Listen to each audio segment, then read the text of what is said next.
En France, 52% des entrepreneurs ont déjà envisagé de tout arrêter à cause de la pression et de l'isolement de leur activité. T'imagines, un entrepreneur sur deux a failli jeter l'éponge parce que c'était trop difficile, trop de pression, trop d'isolement. Mais ça, c'est un sujet pour lequel on parle quasiment jamais. Aujourd'hui, on n'a pas le droit de se plaindre en tant qu'entrepreneur parce qu'on est chanceux, on vit à notre compte, on vit des fois dans notre salon ou sur notre canapé et on sait très bien qu'il y a des gens qui bossent à l'usine, qui bossent beaucoup plus longtemps que nous, dans des conditions difficiles et donc on garde pour nous tout notre mal-être, potentiellement notre isolement parce que voilà, ça fait partie du taf entre guillemets d'être entrepreneur et entre guillemets tais-toi et travaille. Et en plus, tais-toi et paye des impôts. Voilà, c'est un petit peu le ressenti qu'on peut avoir parfois quand on est entrepreneur, quand on se lance, quand on a des difficultés. Et aujourd'hui, dans ce nouvel épisode du podcast Envie de changement, je vais t'expliquer, en toute transparence, avec des chiffres aussi, tu vois bien, je te donne des chiffres, j'ai un petit peu travaillé, la vérité, selon moi, du mal-être des entrepreneurs. C'est un sujet qu'on n'entend pas beaucoup et je voulais quand même en parler au moins une fois dans le podcast. Je pense que c'est un sujet important. Comme je te disais, il y a toujours le mythe, ça va être la première partie de notre épisode, le mythe de l'entrepreneur invincible. En gros, on n'a pas le droit de se plaindre parce qu'il y a toujours pire ailleurs. Et ça, c'est vrai, il y a toujours pire ailleurs. Il y a forcément, et même si aujourd'hui, dans toutes tes situations, il y aura toujours quelqu'un où c'est pire ailleurs. Ça, c'est vrai. Et donc, très souvent, on se dit qu'il ne faudra pas se plaindre, qu'on est quand même chanceux, que finalement, c'est normal de galérer. C'est un peu, tu sais, à l'américaine, si tu n'as jamais rien sans rien, c'est difficile, mais c'est normal. C'est comme ça qu'on va réussir, etc. Et souvent dans les bouquins, c'est un peu ce qu'on voit, ou même sur Instagram, tu vois un petit peu les chiffres, on va le voir après, mais les chiffres qu'on voit un peu des entrepreneurs qui se lancent, si tu te compares, si tu es coach et que tu te lances et que tu compares des chiffres à 10, 20, 50 000 euros par mois, tu te dis, toi, avec tes 200, 500 euros peut-être par mois au démarrage, ce qui est le cas de tout le monde, je te rassure, tu dis peut-être que toi, t'es nul en fait. Et moi, c'est un petit peu ce que j'ai ressenti, très honnêtement, quand je me suis lancé, quand je voyais des chiffres de malade et que je me comparais avec mes petits chiffres. La réalité, c'est que en fait, tu as un biais. En réalité, on voit que les chiffres de ceux qui sont encore là, qui ne font pas partie des 1 sur 2 globalement qui ont lâché l'affaire. Je pense que c'est un peu ça. Et donc, tu as un biais où tu te dis, finalement, c'est le biais du survivant, souvent ce qu'on dit. C'est-à-dire qu'il y a une petite partie des survivants qui, du coup, eux témoignent. Donc, tu crois que tout le monde réussit. Mais en final, tu as tous ceux qui ont échoué auparavant que tu n'auras pas forcément leurs chiffres et leurs témoignages. Donc, ça, c'est vraiment important. D'autant plus que quand tu vois les réussites sur YouTube, sur Instagram, toi, tu es tout seul. Très généralement, quand tu démarres, tu as rarement une famille d'entrepreneurs, tu as rarement des amis ou une compagne ou un compagnon qui est déjà entrepreneur. Ça arrive, et tant mieux si c'est le cas. Mais très souvent, et moi en tout cas c'était mon cas, quand je me suis lancé, j'étais le seul entrepreneur en ligne que je connaissais. Famille, amis, entourage, je connaissais personne qui avait fait ça. Zéro, zéro. Juste mon entourage numérique où j'avais effectivement poncé un peu les vidéos YouTube de mecs qui étaient en Thaïlande ou de coachs, etc. en ligne. Et voilà, ça m'avait un petit peu donné la motivation et ça m'avait dit, ok, c'est possible potentiellement d'y arriver. Okay, donc moi, c'était vraiment comme ça. Petit chiffre à retenir, 73% des entrepreneurs disent se sentir isolés dans leur quotidien professionnel. C'est énorme. C'est énorme. Alors ces chiffres, je te les balance pas la gueule comme ça. C'est même pas ChatGPT d'ailleurs qui me les a donnés. C'est une étude que j'ai trouvée très intéressante que tu peux retrouver sur Internet. C'est une étude qui a été faite par, alors comment ça s'appelle, Harmonie Mutuelle, un truc comme ça. Mais c'est extrêmement intéressant. Je vous mettrai les liens sinon dans la description du podcast pour faire un peu plus professionnel. Donc c'est Harmonie Mutuelle, c'est ça, plus un groupe, c'est le Villa. Et en gros, ils ont fait une étude sur les entrepreneurs en France. Alors, entrepreneurs physiques et en ligne, mais je pense que c'est un peu la même problématique. En ligne, on est encore plus isolé, je pense, mais c'est un peu ça. Ils expliquent, j'y arrivais, qu'aujourd'hui en France, il y a environ 25 000 entreprises innovantes qui sont fondées chaque année, donc des entrepreneurs globalement. Sauf que les entrepreneurs doivent composer avec une charge mentale très élevée, une fatigue physique et émotionnelle également importante, et un sentiment de solitude. Et ça, c'est vraiment important de le comprendre. Et il y a des chiffres concrètement là-dedans, dans cet article, dans cette recherche, entre guillemets, cette enquête, et c'est vraiment, vraiment intéressant. Parce qu'on voit que, on va le voir là, il y a plein de choses. En fait, il y a plein de facteurs qui font que tu peux ressentir cette fatigue ou cet isolement, en fait, que tu sois au début ou à la fin, entre guillemets, tu finis jamais le jeu, de tout ça.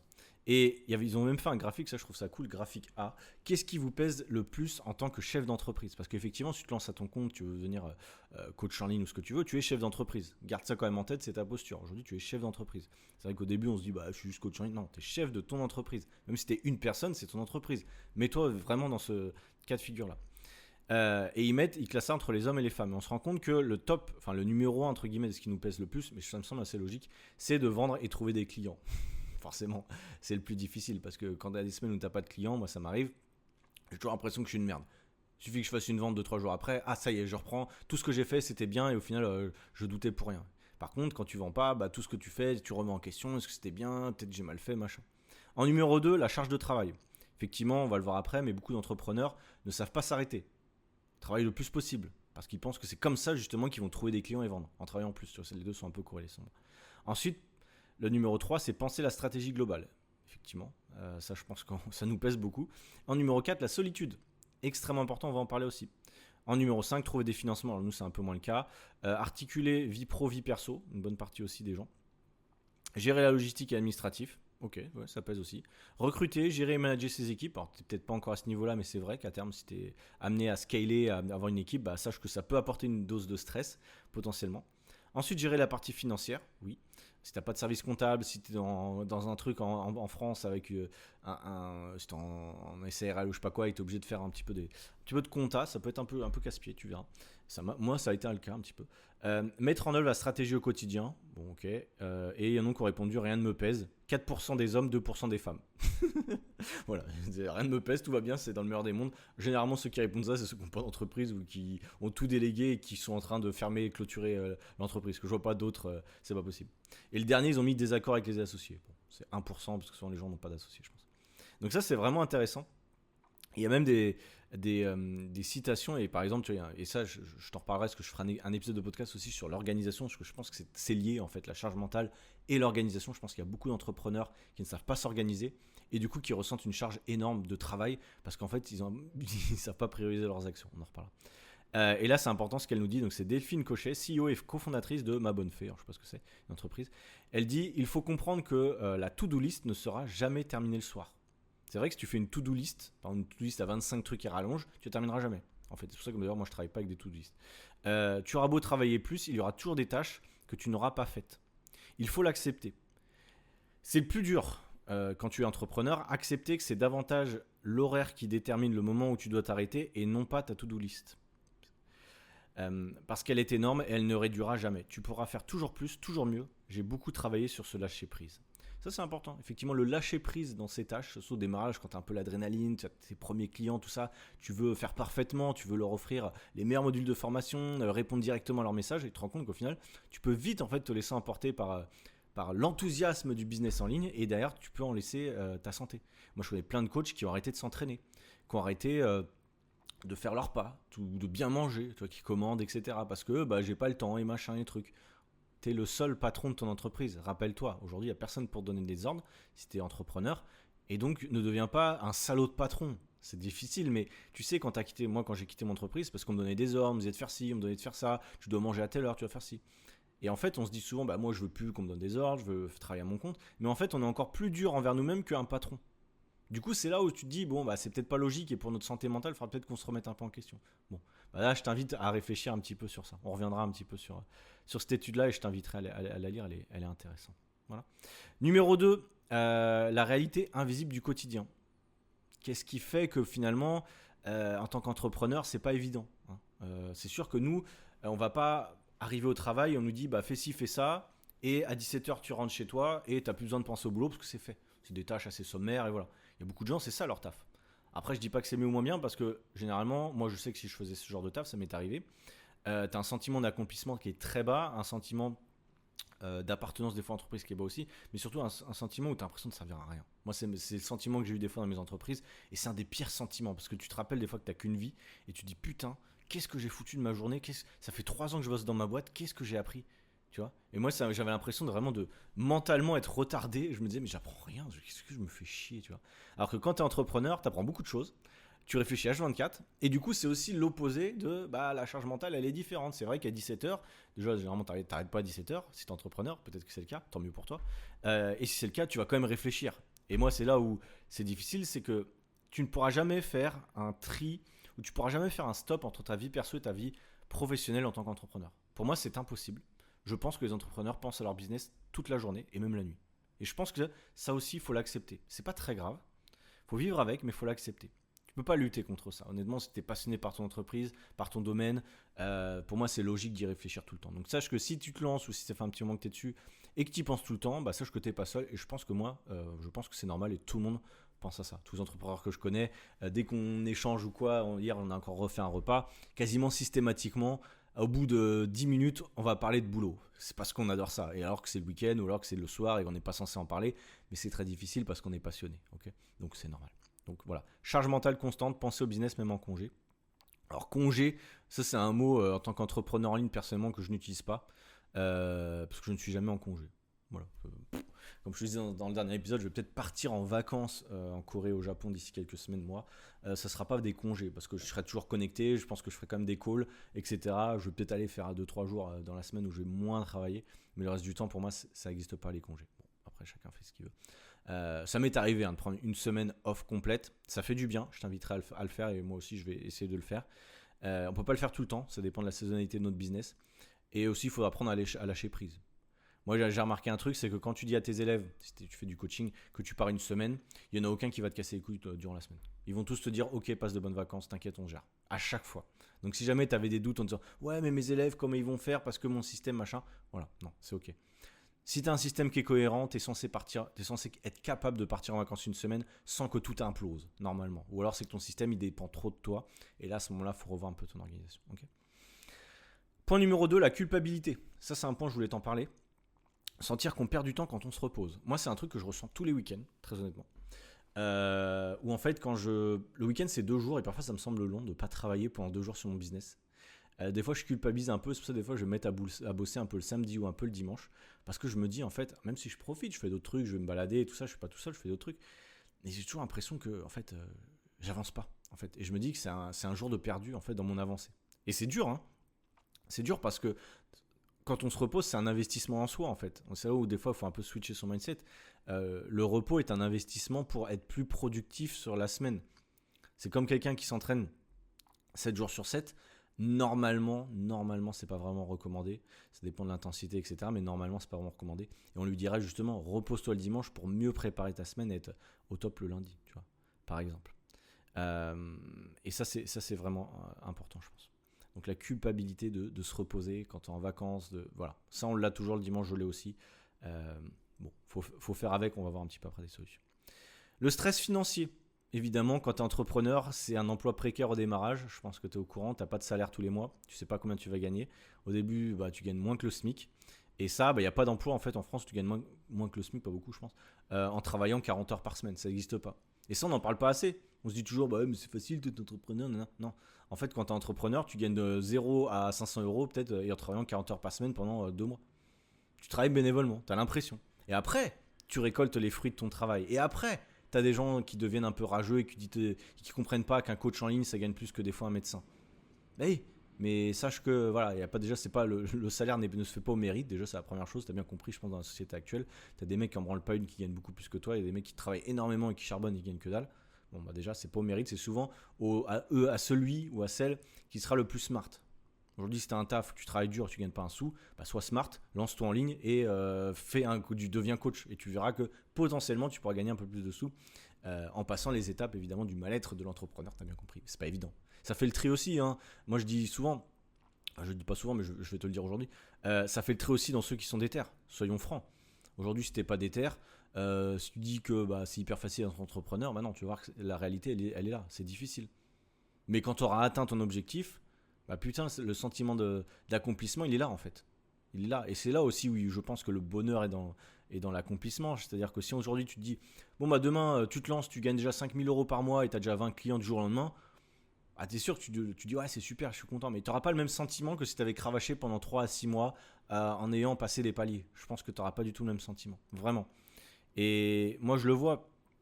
Je le vois parce que le fait d'avoir recommencé à zéro mon activité, là tu vois, j'enregistre, on est le 14 août, je vais faire un bon mois. Aujourd'hui, je vais faire un bon mois sur le mois d'août. Je vais quasiment revenir à mes niveaux de chiffre d'affaires que quand j'étais coach sportif.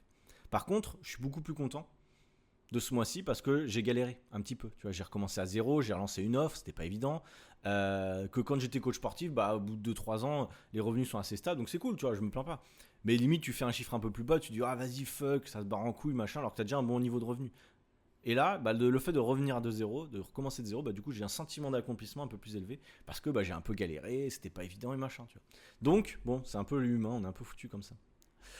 Donc voilà, par rapport au stress financier, ce que je voulais te dire, c'est que oui, tu auras des revenus instables, tu auras des charges, hein, même quand tu démarres, tu auras des taxes. Encore une fois, je t'en reparlerai dans d'autres épisodes sur les taxes, mais c'est normal. Des petits chiffres que je peux te partager, allez, pêle-mêle, ça se dit pêle-mêle.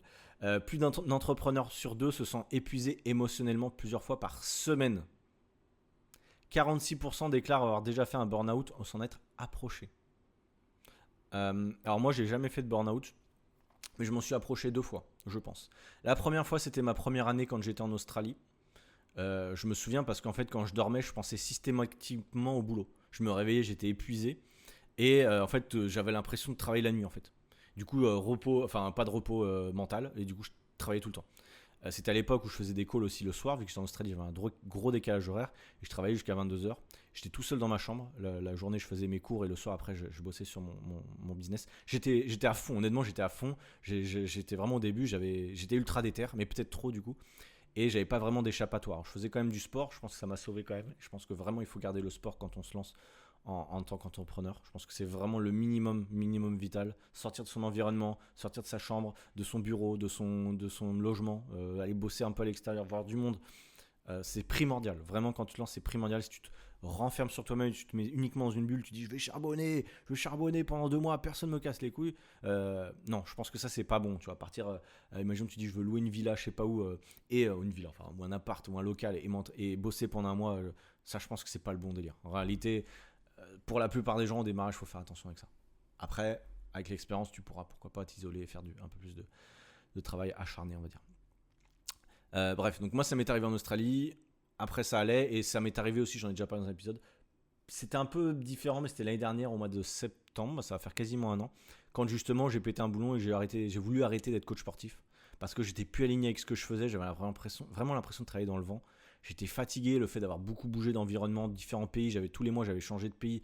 L'année dernière j'avais fait pas mal de voyages, j'étais assez fatigué et j'avais perdu le sens de ce que je faisais en fait. Et là pour moi c'était une accumulation de choses qui ont fait que pareil, je dormais très mal, je récupérais mal, j'avais pas envie de m'entraîner, mon cerveau était au ralenti quand je réfléchissais, ça m'est arrivé pendant 2-3 jours, le cerveau ultra ralenti, etc. Impossible de travailler. Là, c'est qu'il y a un souci, il faut vraiment vite déconnecter ou en parler ou se faire aider parce que après ça peut devenir un peu complexe. Donc voilà, c'est pour ça que je te partage un peu mes 2 retours. Ça arrive à tout le monde et pourtant je pense pas honnêtement que je sois un cas. Tu sais, il y a des gens, tu sais, ils sont un peu dès qu'ils ont un petit truc, oh là là, c'est la fin du monde. Sans faire le gars, j'ai l'impression que j'ai quand même un mental assez d'acier dans le sens où j'ai rarement des hauts et des bas. Tu sais, je connais beaucoup de gens, ils ont beaucoup de hauts, beaucoup de bas, tu sais, mais quand ils sont en bas, ils sont très bas et quand ils sont hauts, ils sont très hauts. Moi, j'ai mon cerveau qui est comme ça, je pourrais pas te dire pourquoi. J'ai rarement des très hauts, j'ai rarement des très bas. Je suis toujours assez neutre dans mon activité et même dans ce que je fais d'une manière générale. Je suis jamais très heureux ou très triste, tu vois. J'arrive à gérer assez bien mes émotions, je dirais, mis à part des fois l'énervement et la frustration qui paraît pas. Ça, par contre, j'ai un peu plus de mal. Parce que je suis assez impatient, etc. Mais pour le reste, honnêtement, j'arrive plus de mal. Donc c'est pour ça que je te dis que moi aussi, ça m'est arrivé et je pense que ça arrivera à quasiment tout le monde. Comme ils disent, un sur 2, mais je pense que c'est ça globalement. Et c'est ok en fait. Enfin, c'est pas que c'est ok, mais il faut en parler et tu seras pas le seul, c'est ce que je veux dire. Et là, un chiffre intéressant, 1 sur 3 a déjà renoncé à des soins de santé par manque de temps ou de moyens. Pareil, j'avoue que moi dès que je suis malade ou quoi, j'ai la flemme. Même aller, tu vois, même aller chez le coiffeur cette semaine. Alors moi j'y vais toutes les 2-3 semaines. Je sais pas les cheveux très longs, hein. Mais tu vois, des fois je dis fuck, j'y vais pas parce que j'ai envie de bosser, j'ai pas le temps en fait. Alors que bon, pour moi aller chez le coiffeur, c'est un des seuls trucs pour lesquels je prends soin de moi. Tu vois, je prends pas énormément soin de moi, je fais des massages des fois, mais c'est tout. Tu vois, je fais pas non plus des soins, je prends pas spécialement soin de ma peau ou quoi, enfin tu vois. Et pour le coup, ça veut dire que tu peux vite te laisser aller. Tu vois, les entrepreneurs vraiment physiquement, au bout de quelques années, tu te rends compte que alors ils boivent pas, ils fument pas, mais vu qu'ils sont tout le temps stressés et qu'ils prennent pas soin d'eux, en fait ils ont des sales gueules, tu vois. Et c'est là où ça peut être dangereux. Peut-être que moi aussi tu me vois à la caméra, j'ai une sale gueule aujourd'hui, j'en sais rien. Et c'est pour ça que je pense qu'il faut faire attention en réalité. Quelques citations, j'ai vu quelques citations qui étaient intéressantes dans ce document. Et ça c'est important. Il faut se rappeler que que la santé de notre entreprise dépend de l'énergie qu'on y met. Et si nous perdons cette énergie, tout s'effondre. En fait, il faut comprendre, et c'est là où je pense que c'est une super phrase, d'ailleurs je vais la citer, c'est Audrey Bouillet, CEO et fondatrice de Wounded Woman, je sais pas ce que c'est, bref. C'est important, effectivement il faut comprendre que ton entreprise elle va avancer au même rythme que toi. Et il y a beaucoup d'entrepreneurs d'ailleurs qui font leur meilleur mois quand ils sont relax, quand ils partent un peu en vacances, quand ils travaillent moins. Pourquoi ? Parce qu'en fait, ça se ressent dans leurs actions. Ils priorisent souvent les actions importantes. Quand ils créent du contenu, c'est du contenu un peu plus léger. Quand ils font des calls de vente, et tu sais, quand tu fais des calls de vente, mais que tu n'as pas de grosses attentes, moi souvent c'est comme ça que je fais mes meilleures ventes.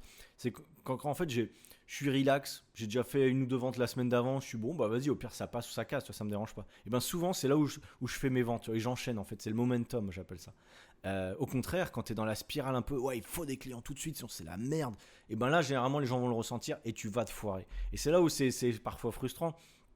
Il y a un peu le truc, c'est un peu pareil, l'adage, quand tu es en couple, souvent on a l'impression, quand tu es en couple, c'est un truc que j'avais entendu, tu me diras si... Quand tu es en couple, en fait, tu as l'impression que toutes les filles, elles veulent sortir avec toi, tu vois, t'as l'impression d'être plus attirant quand tu es en couple que quand tu es célibataire. Quand tu es célibataire, c'est une galère, et quand tu es en couple, tu as l'impression que tu as plein d'opportunités. Et bon, c'est peut-être un peu une impression, mais je pense que ça se joue aussi dans ton attitude, dans ta façon de parler, tu es peut-être moins stressé, plus ouvert, tu vois. Donc je pense que ça joue aussi. Donc bon, à voir. Mais ouais, je trouvais ça assez rigolo comme parallèle, on va dire.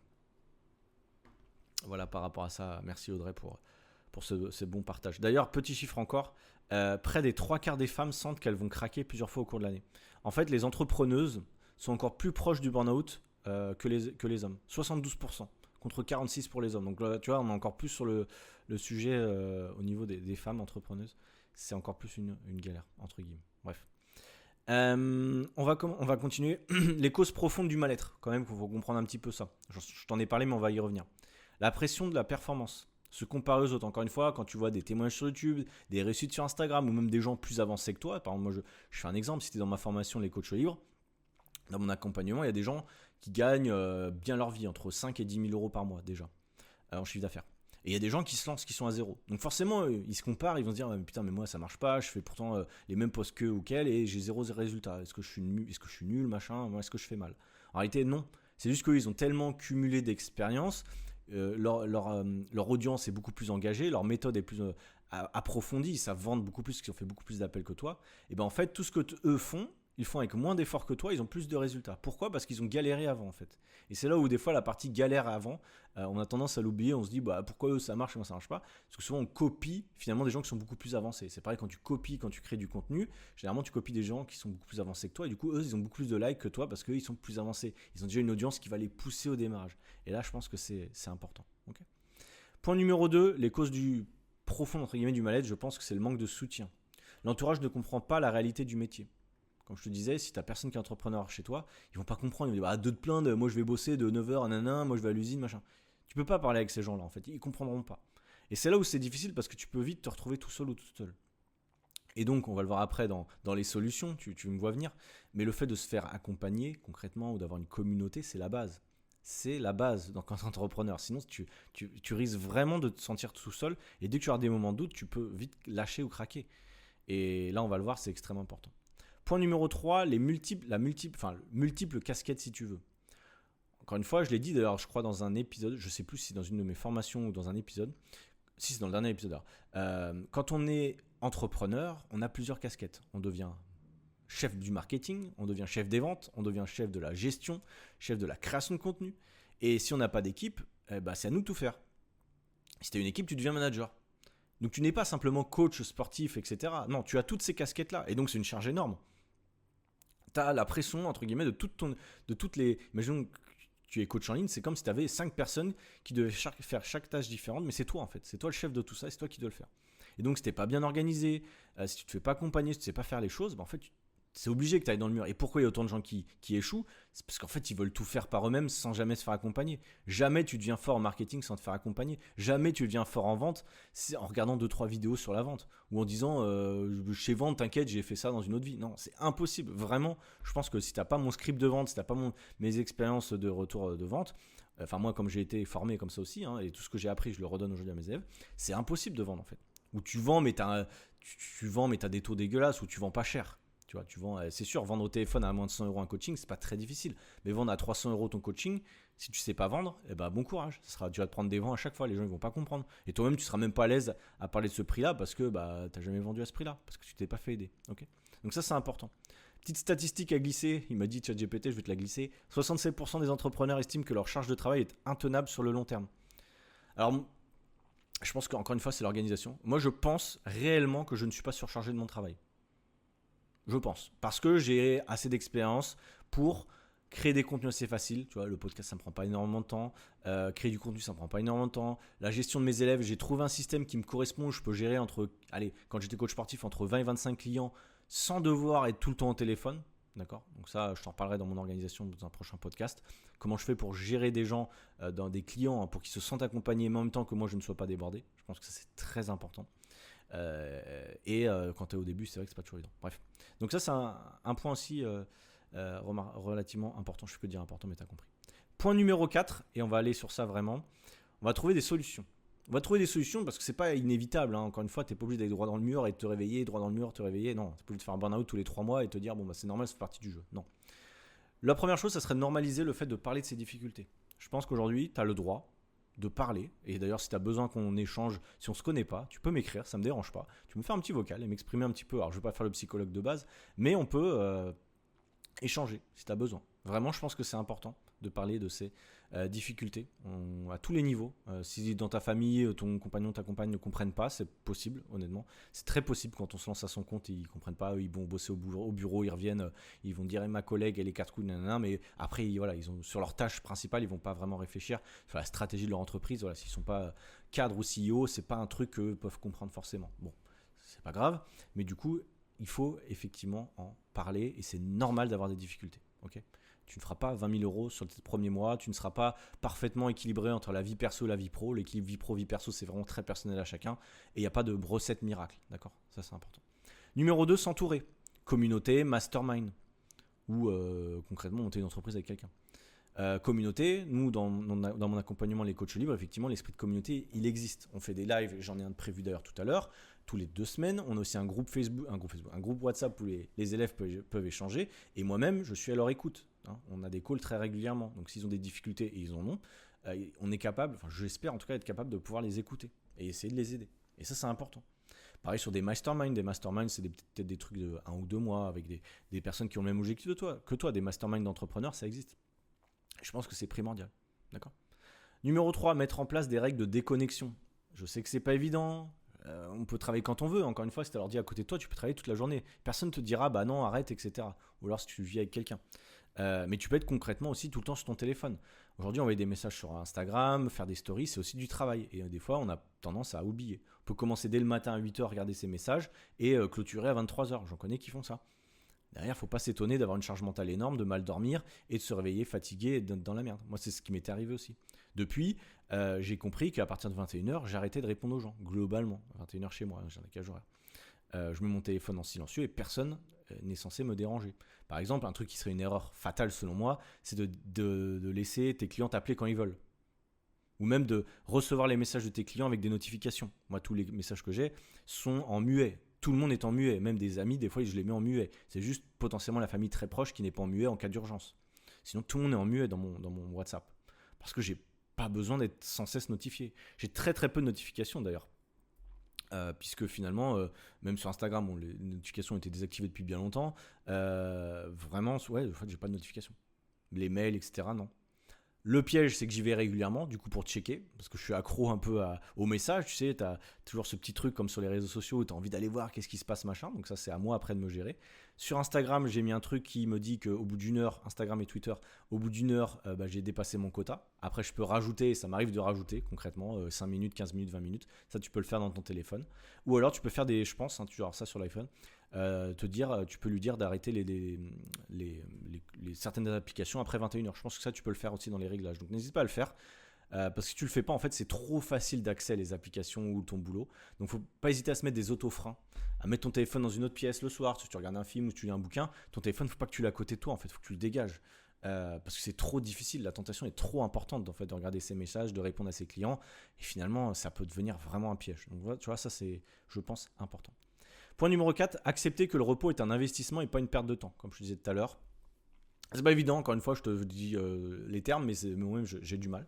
Là, on va partir pour demain, on est vendredi, donc pendant 3 jours, je vais essayer de déconnecter un petit peu. Et après, comme je te dis, je vais essayer de partir un peu en vacances aussi. De temps en temps, je pense qu'il faut le planifier. Ça fait du bien. C'est vrai qu'on pourrait bosser à H24 toute l'année. Nous, on n'a pas de congé payé. Concrètement, si on arrête de travailler, il n'y a plus d'argent. Sauf si tu as délégué, que tu as un coach et un closer, etc. Ça, on pourra en reparler. Mais globalement, voilà. Mais c'est pas grave. C'est pas grave de prendre une semaine pour ensuite revenir plus motivé, avec de nouvelles idées. Moi, je vois ça comme ça aussi quand je suis en vacances ou en week-end. Comme je te disais, je déconnecte jamais vraiment et je l'assume. Par contre, je reviens avec des idées. Je sais que quand je vais partir en vacances, je vais revenir. Je vais avoir plein d'idées dans mon bloc-notes pour des podcasts, pour des vidéos, pour de la création de contenu. Et ça, c'est cool. Tu vois, je me dis, si j'étais tout le temps le nez dedans et que je vais jamais faire d'autres expériences à l'extérieur, regarder des films, lire des bouquins, parler avec des gens, en fait, j'aurais une créativité qui serait vraiment dégueulasse et j'aurais pas d'idées. Et donc, finalement, j'aurais pas de création de contenu. Tu vois. Donc ça, c'est important. Chiffre inspirant, ChatGPT, voilà. Les entrepreneurs qui bénéficient d'un réseau de soutien régulier ont 35% de moins de risque, entre guillemets, de moins de faire un burn-out. 35%. Donc, rejoins les coachs libres. Fais-toi accompagner pour éviter le burn-out. Ça va être mon speech de vente à la fin.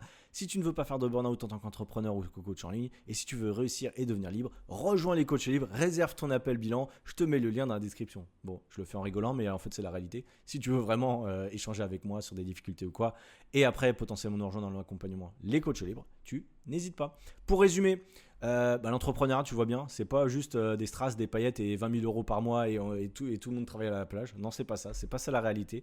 Mais la liberté, ça a un prix en fait. Et je pense que c'est le prix de cette liberté.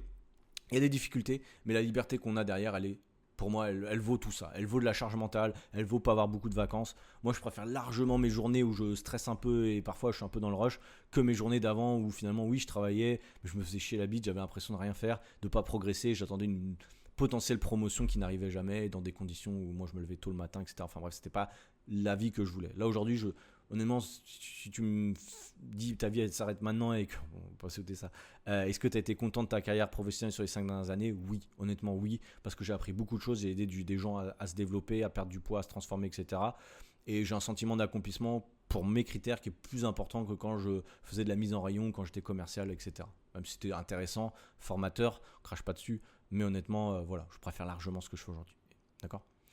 Donc voilà, si tu as besoin d'échanger ou quoi, encore une fois, tu peux m'écrire. Il n'y a aucun souci sur Instagram, @ClémentBled, ou tu peux écrire à d'autres personnes autour de toi qui sont entrepreneurs. Faut pas hésiter, faut pas faire toujours le brave. Ouais, quand on demande en tant qu'entrepreneur, ça va le business, et ça va, tu as des clients, souvent ils te demandent ça. Et ouais, ça va. Non, tu as le droit de dire, bah écoute, ce mois-ci, c'est pas évident, j'ai perdu des clients, je sais pas trop comment gérer mon temps. Voilà. Moi, ça me dérange pas, si tu es aujourd'hui élève avec moi, qu'on en discute comme ça. Généralement, même dans mon questionnaire, tous les mois de bilan, ils doivent me mettre justement s'ils ont rencontré des difficultés dans la semaine et ils sont généralement assez open, mes élèves, pour me dire voilà, ça j'ai pas réussi, j'ai des difficultés sur ça. Il y en a qui me le disent jamais, ça dépend des personnalités, mais d'autres qui me le disent et je suis complètement ok pour partager avec ça. Bref, j'espère que cet épisode t'a plu. Tu n'es pas seul, tu n'es pas tout seul ou tout seul dans cette galère de l'entrepreneuriat, mais en tout cas voilà, c'est une super aventure. Donc ne lâche pas si jamais tu es au début et que tu as vu ça, tu dis oh putain la flemme. Non, vas-y, lance-toi et on échangera s'il y a besoin. Je te dis une très bonne journée, je te souhaite une très bonne journée et on se dit à la semaine prochaine. Ciao, bye.